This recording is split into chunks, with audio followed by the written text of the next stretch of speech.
ako inuurungan. Kahit sino pa, kilala niyo ako, wala ako inuurungan, nag-aaksaya ako ng oras. Magkano po ba kailangan mo? Hindi po sa iniinsulto kita. Papadala na lang kita.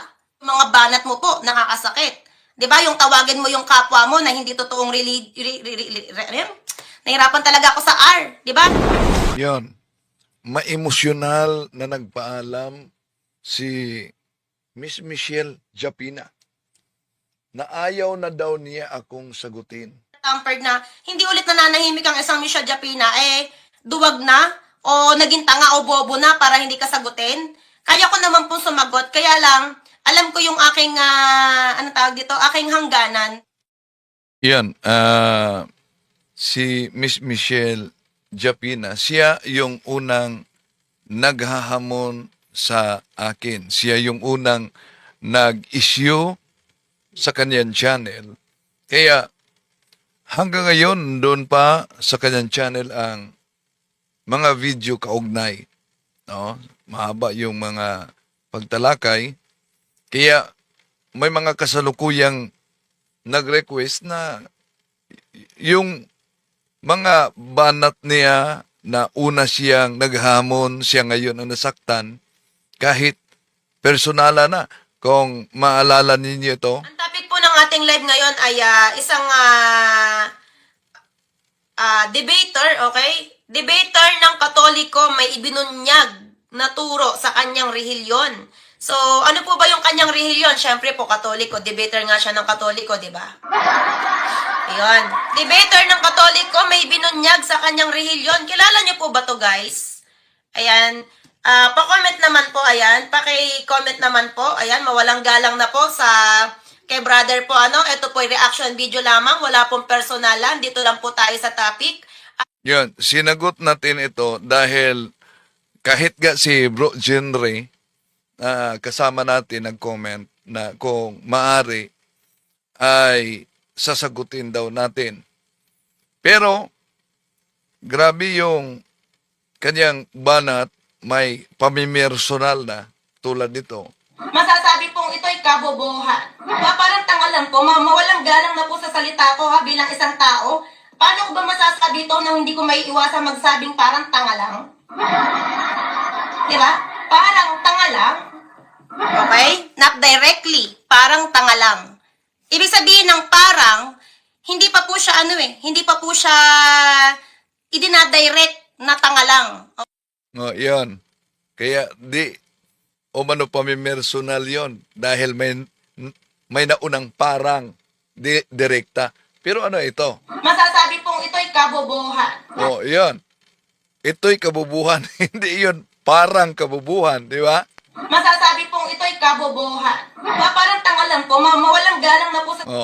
At kahit na yung Gcash ni Father Darwin sa channel, binanatan din niya.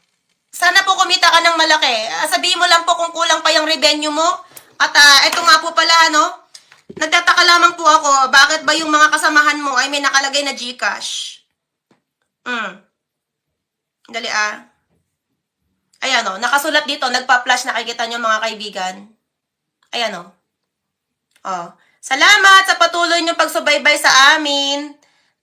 Abangan ng sa aming programa kung saan ay meron na kayong matututunan. Ayan ay nag-i-enjoy pa kayo para mas lalong saliksikin ang aral ng Katoliko ayon sa opisyal na turo nito. Tapos nakalagay dito, WhatsApp. May number. Kita nyo? Susunod, Gcash number. Gcash number. Ayan. Ayan. Ito'y ating tatalakayin sa pagkakataong ito, mga kapatid. Samahan niyo.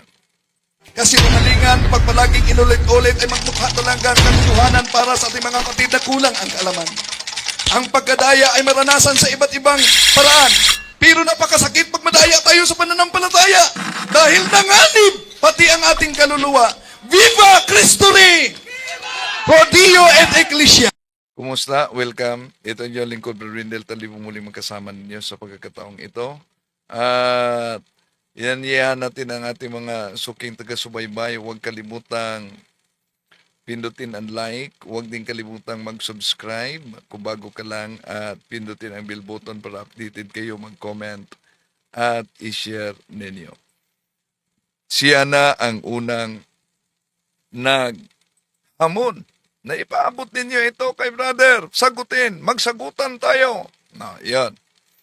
Kaya may mga nagpadala ng mensahe sa atin at nag-request na sagutin talaga. At sa kasalukuyan, kahit nagsabi siyang, ayaw na niya akong sagutin, pero nagpatuloy pa yung mga video na sa channel niya. Acknowledge muna natin ang mga suking taga-subaybay na pumasok sa ating live streaming. Si RG Diapino diyan sa Villanueva, Misamis Oriental.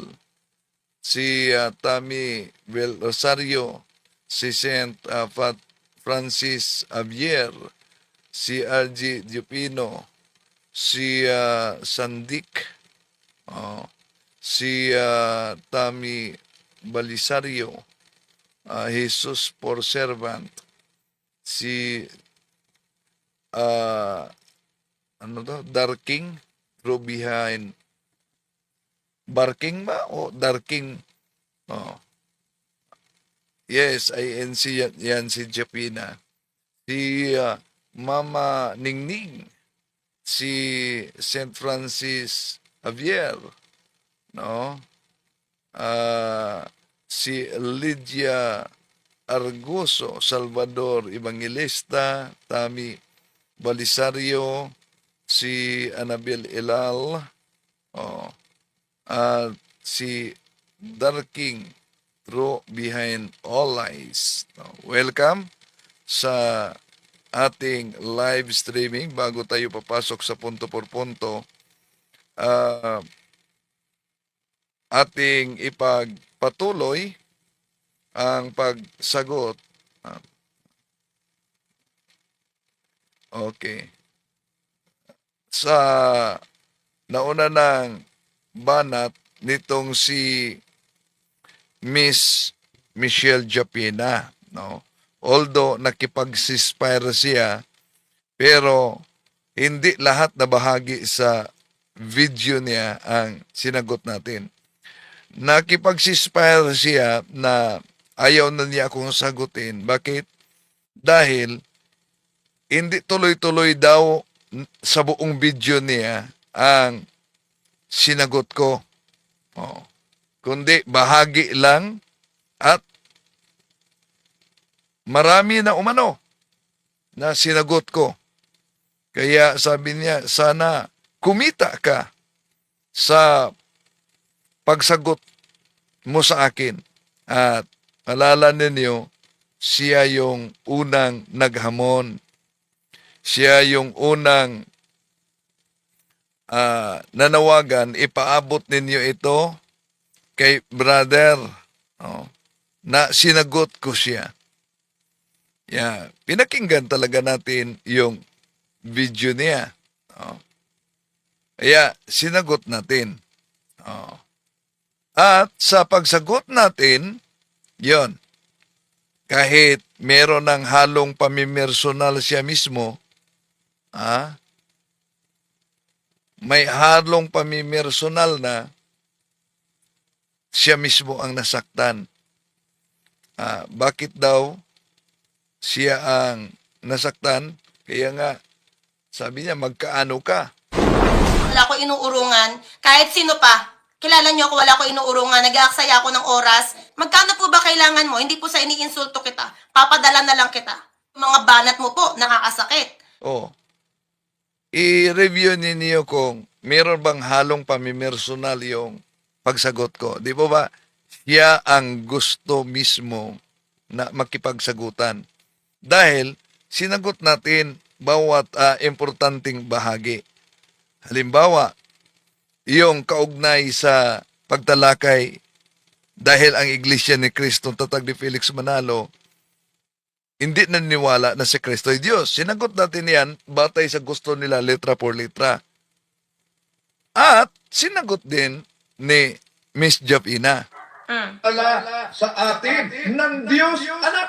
O sen? O, pinakilala ng Diyos anak. Hindi mabasa. Ano yung pinakilala ng Diyos anak? Ade, syempre, Diyos ama. Diyos ama, kasi anak siya eh. Di po ba critical thinking lang po, brother, ha? Oh, so, yan. Critical thinking lang po. Pero alam ba niya na ang opisyal na aral sa INC, hindi naniniwala ang INC na si Kristo ay Diyos anak? Taliwas sa kaniyang pahayag na nanggaling mismo sa kanyang bibig, di po ba? No? And then, okay.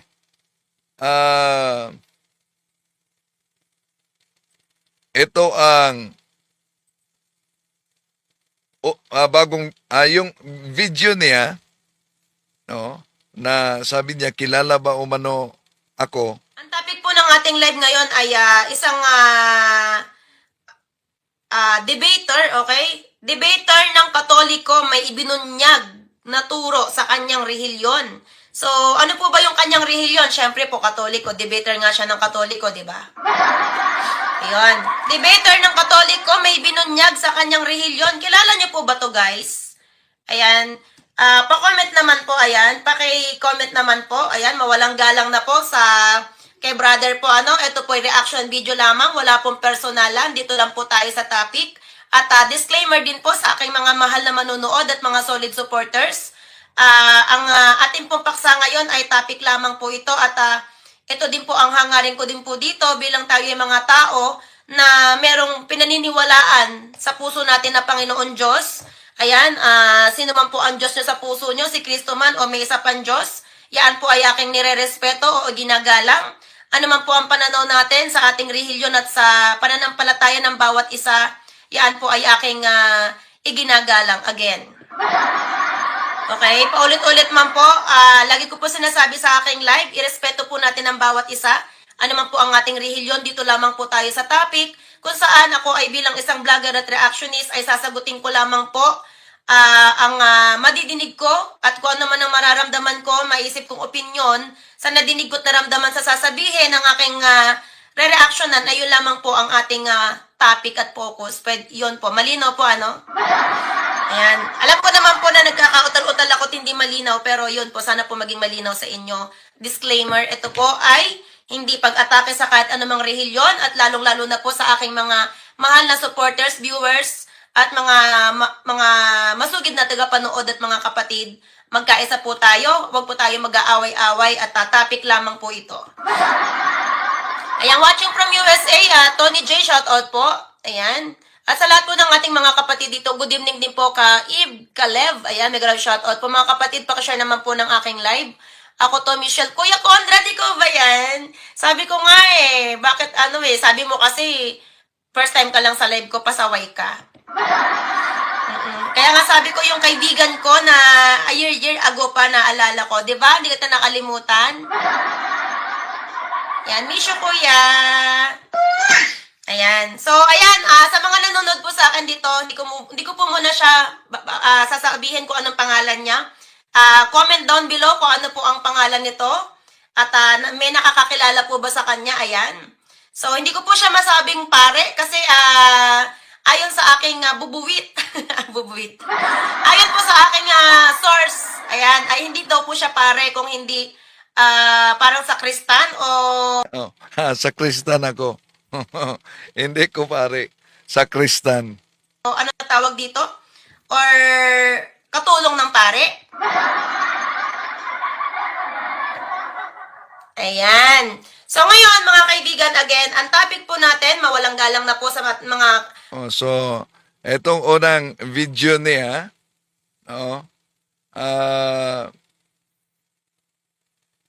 di pa niya ako pinangalanan dito. So, ang bahaging ito, di pa natin nasagot. Hindi niya ako pinangalanan.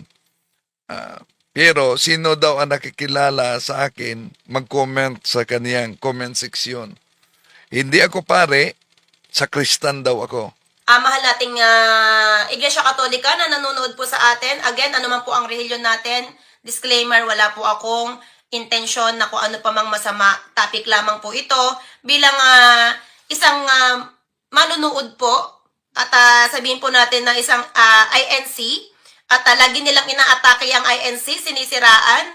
So, again, sabi ko nga po, sa atin naman po, Yun ang problema sa kanila. No? Magaling talaga sila sa mga propaganda. Bakit? Sila ang palaging umaatake sa pananampalatayang Katoliko gamit itong mga iba't ibang aklat Katoliko na pinagputol-putol ng kanilang mga ministro. Kaya, yon ating inilantad kung ano ang kanilang ginagamit sa mga aklat na ito. Pagkatapos, ay yung mga INC na nagko-comment, sabi nila na tayo daw ang naninira sa kanilang pananampalataya. Diba? Sabi ni Michael Sandoval, wag sana. Ano sabi niya? Wag sanang magiging brainwash.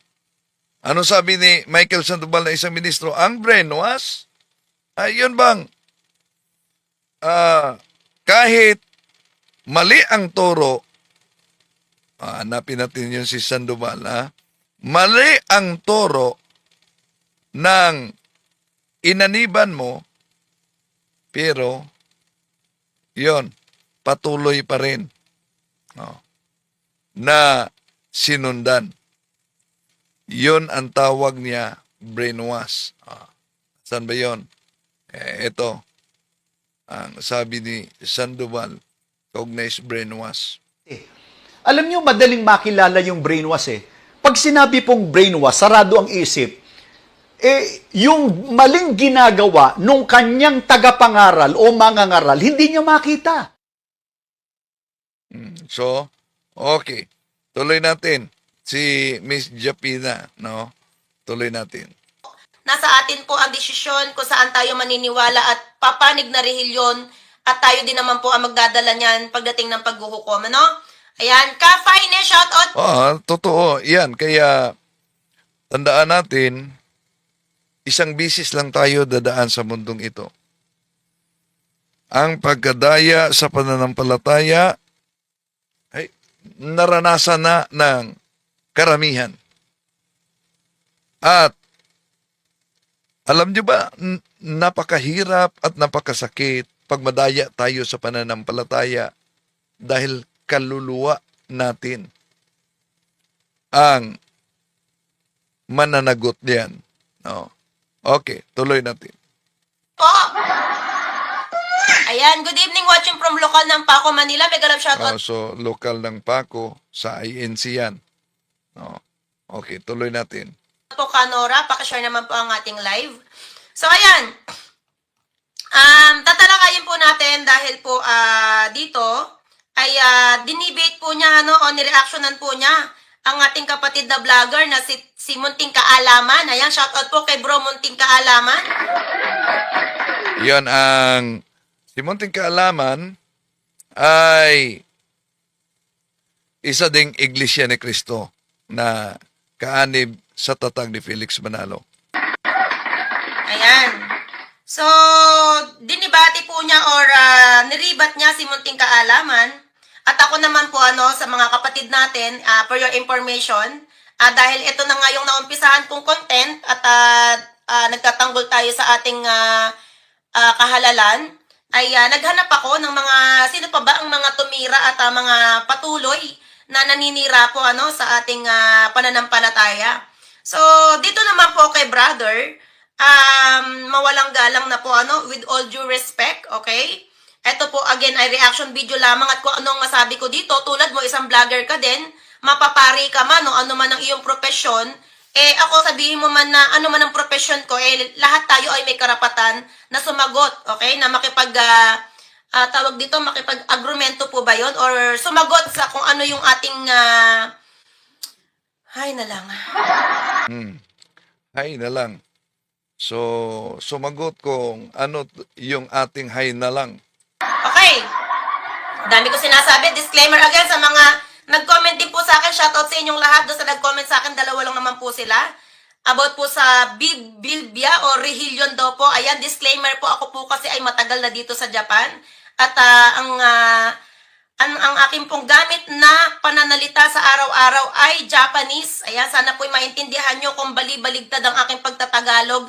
At minsan nga po hindi ko na masabi dahil halos nagka-amnesia na po ako dahil sa magto 20 years na po ako dito sa Japan. Sige, kaya mo yan. Ayan. Kayo man po ang gumamit ng salita ng ibang bansa araw-araw ay pagtanong nyo po sa iba, talaga makakalimutan nyo po yung ating sariling, Sariling bansa, makalimutan na din. salita kahit gustuhin man natin Etong bahaging video na ito ni Japina, hindi ko pa ito nasagot ngayon pa lang. huwag pero nakakakalimot po talaga. So ayan, umpisahan na po natin. Ito po ang paksa natin ngayon ay about po sa kulto, okay? Ang pinagtatalunan po nila ay about sa kulto. At bakit ba nandiyan sa thumbnail natin na etong si brother ay merong ibinunyag sa kanyang sariling relihiyon o religious na lang, religious. Sama na kayo. Iba yung religious. English na lang natin religious, okay? Sa religious, iba din okay? yung relihiyon. Relihiyon. Tama ba guys? Relihiyon? O yung Bilbia ay Bible na lang. Kasi nga po, bulol ako at bali-baligtad pa. Patawarin nyo na po ako at pagpasensyahan, okay? Ay, na lang. So, ito na nga po yun. Ayan, pakinggan po natin. Papakinig ko po sa inyo yung kanilang naging debate about sa... Hindi yan debate. Reaction lang. Iba yung debate dahil ang pagdebate may moderator talaga. Reaction sa pahayag ni Munting Kaalaman na sabi niya, sabi ni Munting Kaalaman, kung maalala ninyo, sinabi kasi niya, hindi masama ang pagiging kulto. Yan ang dahilan kung bakit sinagot natin si Munting Kaalaman. Bakit? Dahil taliwas ito sa pahayag ni Cesar Sinita na isang INC din, kung saan palaging tinira niya ang simbahang Katoliko, tayo, ako daw ay tunay na kulto. Yun ang sabi ni Cesar Sinita, ang Katoliko daw ay kulto. Kaya nag-react tayo kay Munting Kaalaman na isang Iglesia ni Cristo dahil siya mismo ang nagsabi hindi masama ang pagiging kulto. tawag dito sa... At ang reaksyon natin,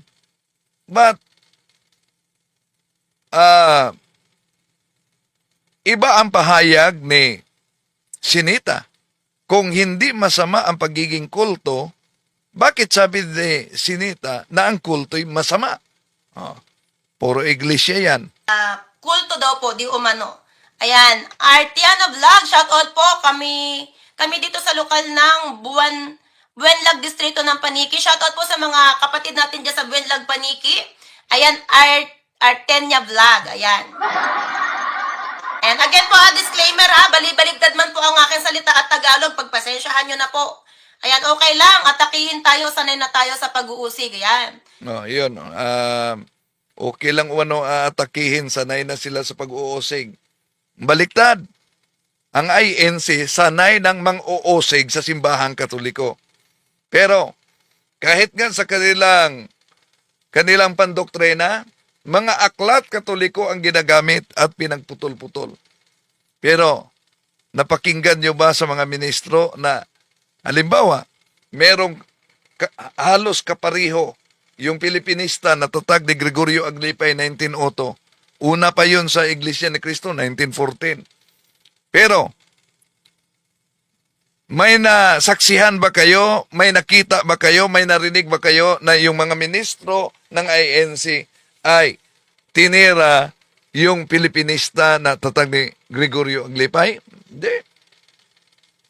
Katoliko talaga ang kanilang paborito. Doon nabubuhay ang INC sa panahon pa ni Felix Manalo. Oh. Sa kanilang mga programa, sa kanilang mga pagpupulong. Yon. Kaya mga ministro at mga nag-aaral sa pagkaministro, dapat meron.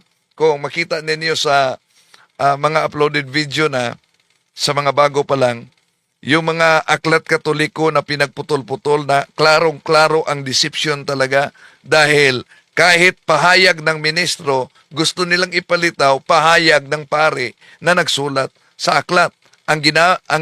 Halimbawa, itong aklat na ito, ang Iglesia ni Cristo at iba't ibang siktang protestante ni Father Juan Trinidad, ito ay kadalasang ginagamit kahit sa debate sa mga ministro. Pero kung wala kayong kopya nito, delikado talagang madaya dahil imagine, ito otoridad katoliko nagsasabi, ang simbahang katoliko, ang Santa Iglesia Apostolika Katolika Romana, hindi galing kay Kristo. Malinaw yan, pahina 24. Pahina 25. Pero simulan sa 24. Kanino niyang pahayag? Pahayag yan ng ministro na sinagot ng pare. Kaya sabi ng pare, hindi totoo ang sinabi ng ministro. Okay, tuloy natin, mga kapatid. Nilapastangan tayo sa pagsamba, magdidilim din ang kalangitan. Ayan. Karali Yuzon, shout out po. Karali Yanzon pala. Ayan. Nora Canlas, good evening, watching from Paco, Manila. Ayan. Aha. Shout out po. Shout out. So, ito na nga po, mga kapatid at mga kababayan, mga kaibigan, pakinggan po natin. Panindigan sa kaanib ng INC, Iglesia ni Cristo Tatag ni Felix Manalo, na di daw masama, ang tawagin sila, kulto. Sinasabihan tayo ng napakarami na kulto. No? Kulto daw ang Iglesia ni Cristo. Para maisin ko lang ang kulto, hindi po masama. Ayan, ang unang pinakita niya si Munting Kaalaman. Di ba? Sabi ni Munting Kaalaman, ang kulto ay hindi masama. Di ba sabi, pinangaasar, pinapupunto sa Iglesia ni Cristo. Hindi sa pinatagol ko Iglesia ni Cristo. Pero, para malinaw na matapos na yung salitang kulto, aalamin natin kung ano yung kulto. Nayon, shout out po. Ang kulto dahil hindi daw umano masama ang kulto. Ang pagiging kulto ay mabuti daw. Pero nagsusuwagan kasi sila sa kapwa ay innocent member. Si Sinita, iba naman ang definisyon nila sa kulto. Linuloko lang po kayo. Alam po ninyo, ganyan po ang kulto. Sobrang paniniwala sa isang tao na kahit na hindi totoo. Dito na definisyon, ang kulto daw, Linuloko lang po kayo. Alam po ninyo, ganyan po ang kulto. Sobrang paniniwala sa isang tao na kahit na hindi totoo, pinaniniwala. yun, basta hindi totoo, pinaniniwalaan. Kaya, ngayon, sino kaya sa dalawang iglesia ni Cristo kaanib sa Tatag ni Felix Manalo ang nagsabi Kasincha, shout out po. So ito talakayin natin. Pakinggan muna natin ang miyembro ng INC. Sinasabihan tayo ng napakarami na Canard, kulto. shout out po, No? Canards Kulto daw ang TV. Iglesia ni Cristo. Alam mo, para maisin ko lang ang kulto, hindi po masama. Di ba sabi, pinangaasar, pinapupunto sa Iglesia ni Cristo. Hindi sa pinatagol ko Iglesia ni Cristo. Pero, para malinaw na matapos na yung salitang kulto, aalamin natin kung ano yung kulto. No? Ang kulto pala, hindi pala masama. Dito lang pala sa Pilipinas may mga hawak na kandila, may mga apoy, mga insenso. Yun, umano ang kulto. Basta may Yung kulto, may hawak na kandila dito lang sa Pilipinas. hawak na kandila, may apoy, may insinso, yun ang kulto. Saan kaya yan? Na definisyon niya na yun ang kulto. Oh, di ba? Yung pala yung bansag doon, pero ang kulto pala hindi masama. Ito, ang salitang kulto ay may iba't ibang kahulugan. Depende sa konteksto na ito ang ilang mga posibleng kahulugan. Number one, kahulugan sa relihiyon. Yung may kulto kulto, isang grupo o sekta na may sariling pananampalataya o doktrina na kadalasan tinuturing na hindi pangkaraniwan o hindi sumusunod sa mga tradisyonal na pananampalataya. Ipagpalagay na natin. Di ba? Ito pala ang isang kulto. Yung kulto hindi sumusunod sa tradisyonal na pananampalataya. No. Ang tanong, kayo ba sa INC, sumusunod ba kayo ng tradisyonal na pananampalataya? Iyon ang definisyon ni Munting Kaalaman, ang kulto ay hindi sumusunod sa tradisyonal na pananampalataya. So kung ang definisyon ng kulto ay hindi sumusunod sa tradisyonal na pananampalataya, ang tanong, ang INC ba sumusunod ng tradisyonal na pananampalataya?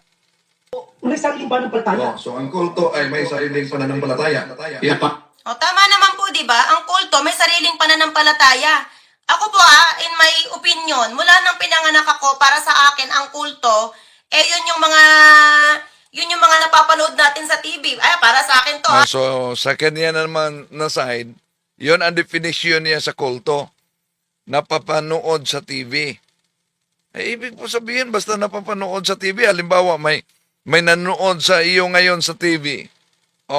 Magiging kulto na ba? in my opinion. Basta yun ang kanyang opinion.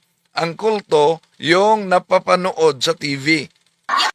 Sa akin sa pag-iisip ko, namulat ako mula nung bata ako, ang kulto na nakikita natin ay yung mga nakadamit ng puti na nakabelo. Nako, yung nakadamit ng puti, di po ba sa Santa Sina ng INC nakadamit kayo ng puti? Di po ba sa panahon ng baptism ng INC nakadamit kayo ng puti? At meron silang leader din na may mga parang, alam niyo yun, yung parang mga, ano tawag doon guys sa Tagalog, yung anting-anting. At pag Yung mga anting-anting sa Tagalog. Pero ang INC, meron silang medalya ni Felix Manalo. May medalya sila. Ang tanong, dahil ang mga kaanib ng INC o mga ministro, gusto nila letra por letra. Halimbawa, ang pag-antanda ng cross, ang rosaryo, ginagamit ba daw umano yun, mabasa ba umano na sa Biblia na ang mga apostol ng ating Panginoon Jesucristo ay gumagamit ng ganyan. Ay di ibalik natin sa kanila. Di ba? Meron kayong medalya. Medalya ni Felix Manalo. So, mabasa ba din na ginagamit yan ng mga apostol, di ba?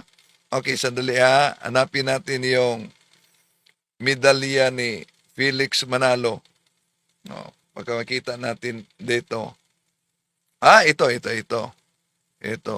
Medalya talaga, Ito. Medalya ni Felix Manalo. Sa Pasugo Magazine, nakasulat nila yan. Ito ang Pasugo Magazine. Katulad din naman ng larawan ng medalya ni kapatid na Manalo. Hindi lahat na paggawa ng larawan ang ipinagkakasala ng Diyos. Iyan ay nasa pinag-uukulan ng larawan. So, alam pala nila na hindi lahat na larawan Diyos-Diyosan. Dahil sa medalya ni Felix Manalo, may larawan. Okay, tuloy natin si Miss Javina. Sinabi nga, di ba may nababalita pa nga po sa telebisyon na sinunog yung ina? Dahil inutos nga daw po nung kanilang pinuno na yung ina nila ay parang inakusahang demonyo o ano paman, ay kailangan sunugin para nang sa gayon ay maligtas sila. So yung pong mga ganong klase ng mga samahan ay talagang matatawag na samahan ng demonyo. Ayan. Kasi yung leader ba naman, ipasunog yung ina at kung ano pa man yung sabihin dun sa anak, ay binrainwash siya sa maling paniniwala. Yun po ang matatawag na kulto. Yun. Brainwash sa maling paniniwala. Lalo na yung sabi ni, balikan natin si Sandoval. Alam niyo, madaling makilala yung brainwash Pag sinabi pong brainwash, sarado ang isip, yung maling ginagawa nung kanyang tagapangaral o mangangaral, hindi niya makita. Ngayon, ang brainwash. Ngayon, di talaga nila nakita na mula pa noong naitatag ni Felix Manalo ang INC, Katoliko na ang palaging paksa ng mga ministro nila gamit ang iba't ibang aklat. At kung ating sasagutin sila, ang kanilang dipinsa, sila ang sinisiraan daw. Okay, tuloy natin. Sa Google nga po, pagka ginugol natin, what is cult? What is cult? Dali, Google natin what is cult? Para sa kaalaman ng mga nakakarami. At may bahagi dito sa kanyang video na sinabi niya ako daw, tinawag ko daw sila na kulto. Wala ka namang marinig dyan na tinawag ko kayong kulto. Nag-react lang ako sa pahayag ni Munting Kaalaman na sinabi niyang hindi masama ang kulto. At taliwa sa pahayag ni Sinita na ang kulto ay masama talaga. Tuloy natin. O, what is cult? Yan. O, sabi dito, ayan na, sabi dito, ang kulto ay, a cult is typically defined as a small, often creative group. Iba naman ang definition ni St. Francis Xavier sa comment section. Sabi niya, ang kulto daw, i-cult. Okay, tuloy natin. Group with charismatic leader, ano yun, unorthodox belief. Ang hirap naman ng English nito. Unorthodox. Unorthodox, ibig sabihin, nasa kamalian. Oh. Unorthodox beliefs. Ano po ba unorthodox sa mga magaling mag-English dyan? Oh, so, tulungan nyo. Ano ang unorthodox daw? Ang orthodox na ibig sabihin, tamang aral, orthodox yan. Unorthodox, maling aral. Okay. Pero, kung kaya niyang i-google ang kulto, ba't di niya pwedeng i-google yung unorthodox na nabasa niya? And practices that are often seized as extreme or dangerous. Okay, extreme or dangerous and which can involve significant control other members' lives. O, di ba? O, yun lang naintindihan ko, yung kinokontrol daw yung pamumuhay ng kanilang mga miyembro at merong extremely dangerous act ba yun? Yun, basta yun lang ang naintindihan niya. Tawa naman kayo dyan, nahirapan na nga ako dito eh. Orthodox, no way to flan. Ayan. Hello din po, Caroli Miklat. Ayan, tawanan nyo na lang po ako pag nagkakamali-mali ako ha. Tao lang, hindi perpekto. Ayan, religious is not a subject. Ayan.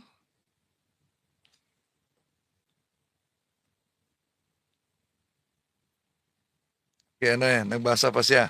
So, Normal lang na tao yan. Sino po ba? Kuya Conrad, ano yan? Ano yan? Paki ko sa subject dito, ang ganda. Visit. Visit ka, Kuya Conrad, ah. Hello, regards to lokal ng Yordale District of Great Toronto. Ka Victor Panganiban, shoutout po dyan. Pakashare naman ng live natin, ha? Ate yan, shoutout. Okay, tuloy. Ito, basta may hawak na kandila, may apoy, may insinso, yun ang kulto. Saan kaya yan? Na-definisyon niya. O, saan kaya yan? Eh, sa television nga po, napanood natin. Huwag mo pong sabihin naging debater ka ng Catholic na hindi mo... yun, sa television o mano, napanood. Yun ang definition. Kaya, sangayon ka sa pahayag ni Munting Kaalaman na ang kulto ay hindi masama.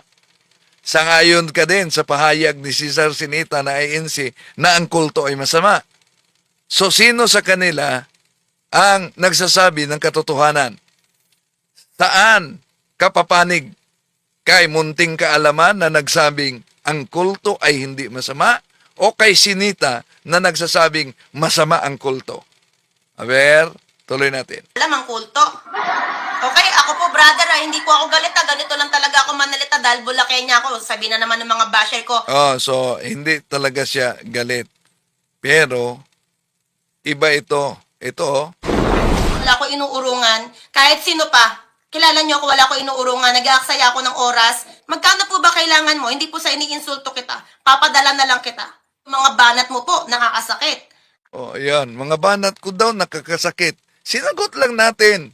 Wala naman akong pamimersonal. Sila naman ang namimersonal. Di ba? Okay, tuloy natin. Oy, galit ka, Japina? Hindi po. Nagpapaliwanag lang po. Na yun ang kulto. Oh, di ba? Yung pala yung bansag doon, pero ang kulto pala hindi masama. Ito, ang salitang kulto ay may iba't ibang kahulugan. Depende sa konteksto, narito ang ilang mga posibleng kahulugan. Ha? Number one, Ang salitang kulto daw ay may iba't ibang kahulugan. Oh, yan. Ang salitang kulto ay may iba't ibang kahulugan. Okay, brother, hindi po sinabi ng brother namin sa INC na isa lang ang kahulugan. May iba't ibang kahulugan. Oh, so, sangayon ka sa kanyang pahayag na hindi masama ang kulto. How about naman sa pahayag ni Sinita na ang kulto ay napakasama? Okay, tuloy natin. Ibig sabihin ko, ano man yung kahulugan niya na nadinig mo dyan, syempre, pagbubulaanan mo po yan dahil kadibate mo nga siya, di ba? Hindi yan kadebate, kundi nag-react lang sa pahayag. Gaya mo, di ba? Tinawag niya ang kanyang sarili, ano daw? Reactionist. Oh, reactionist. Oh. Ano definition ng reactionist? So, tuloy natin siya. Tuloy natin. Dapat po, neutral lang tayo. Ano man ang religion natin, dapat neutral tayo, di ba? Kahulugan sa relihiyon. Kaya, yung may kulto kulto, isang grupo o sekta na may sariling pananampalataya o doktrina na kadalasan tinuturing na hindi pangkaraniwan o hindi sumusunod sa mga tradisyonal na pananampalataya. O, Hindi sumusunod sa tradisyonal na pananampalataya, yon ang kulto. hindi pang karaniwan, okay? Hindi pangkaraniwan, hindi sumusunod sa tradisyonal na pananampalataya. Kaya, ang dapat sagutin nila, kayo ba ay sumusunod sa tradisyonal na pananampalataya? Yun ang definition. na hindi pangkaraniwan at hindi sumusunod sa pangkaraniwang pananampalataya. Yan nga. Ito, ang salitang kulto ay may iba't ibang kahulugan. Ah. Depende sa konteksto. Narito ang ilang mga posibleng kahulugan. Number one, kahulugan sa relihiyon. Kaya, yung may kulto kulto, isang grupo o sekta na may sariling pananampalataya o doktrina na kadalasan tinuturing na hindi pangkaraniwan o hindi sumusunod sa mga tradisyonal na pananampalataya. Hindi sumusunod sa tradisyonal na pananampalataya. May doktrina. Ang tanong, ang INC ba, wala bang doktrina na si Felix Manalo, anghel? Wala bang doktrina ang INC na natalikod ang unang iglesia kahit hindi yan mabasa sa Biblia? Okay, tuloy natin. Nadinig niyo po at naintindihan. Di ba malinaw na yun ang kulto? Talaga naman pong may sariling, kung ano yung nadinig nyo, yung sariling sinasabi, sarili lang talaga nila, may sariling mundo kumbaga. Di ba? At merong namumuno na pag sinabi niya, kailangan gawin ng mga anong tawag doon, ng mga kamiyembro niya. Okay? Kaya nga po pati kami natatawag na kulto kahit anong relihiyon natin, pwede tayong tawagin na kulto ng ating mga kalaban o bumabati ko sa atin. Depende sa kanilang pagtingin at paniniwala kung ano yung nakikita. Kasi nga, ang iglesia daw po ay pag sinabi ng aming tagapamahalang pangkalahatan, sumusunod kami. Of course, nasa Bible naman po, nasundin natin ang utos ng namamahala sa atin, di ba? Kung ako man kahit iglesia ako ni Kristo, kung ang inuutos ay makakabuti sa iyo at para sa lahat, susundin po. Pero kung sinabing patayin ko yung kapatid ko at magulang ko, ay hindi ako mag-iiglesia ni Kristo. Di ba? Kasi ayoko ding matawag na kulto kaya nga ako nag-iglesia ni Kristo sa pananampalataya at paniniwala ko na ito yung tamang aral, ito yung tamang relihiyon. At Yun lang ang paniniwala, tamang aral at tamang relihiyon. Sige nga. Una, meron kayong ayaw ninyo ng imahe ng mga santo pero may imahe kayo ni Felix Manalo. Ito, nasa Pasugo Magazine yan. Tanong, di ba pag sinabi niyong tamang pananampalataya, nakabatay talaga sa Biblia. Asan mabasa sa Biblia na ang founder gawa ng ganito? May medalya. Hindi lang medalya. May upuan pa. Upuan ni Felix Manalo. Ginawang relikya. Nasa Pasugo Magazine yan. Ayaw niyo ng relikya. Ayaw niyo ng larawan ng mga santo. Pero si Felix Manalo na founder ninyo, nilagyan ninyo ng imahe. Nilagyan ninyo ng larawan. And then, pati upuan, inilagay sa gitna para pag-alala sa founder nila. dito ang kaligtasan, kaya lang po ako nag-iglesia ni Kristo. Pero pag sinabi ng aming pamahalang pangkalahat ay Michelle, gilitan mo yung nanay mo, kapatid mo, ay sigurado po. Eh, hindi ako maniniwalang utos ng Diyos yun. Di ba? Kada Wonders Philippines, shout out. Ayan, shout out sa'yo, bro. Ayan. Shout out sa'yo, ha?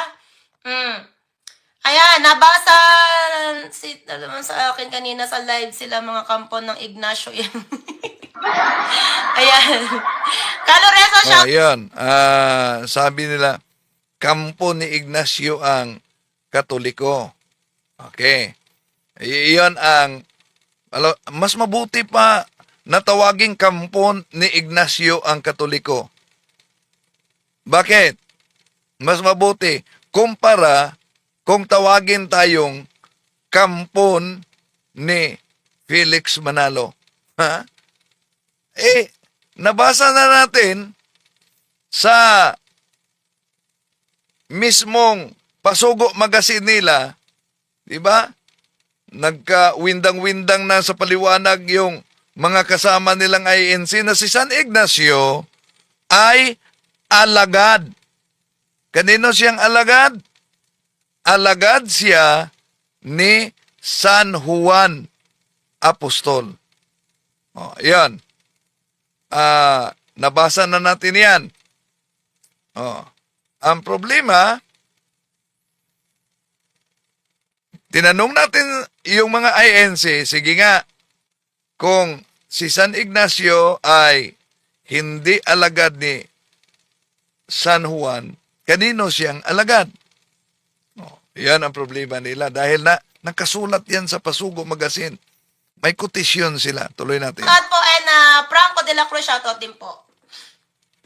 Ipagpalit din natin. Di ba? Ito pala ang isang kulto o Okay.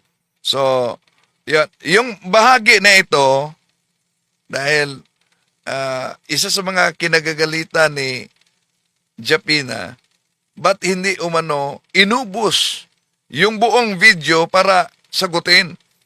Yung mga bahagi lang. Di po ba? Kahit siya ang unang naghahamon. Ganon naman. Bahagi lang sa video ko pinakita. Gusto niya ang buong na video. Kaya gusto niyang hihinto na, yun ang sabi niya, magkaano daw ako. Papadalhan na lang daw niya. Okay? I am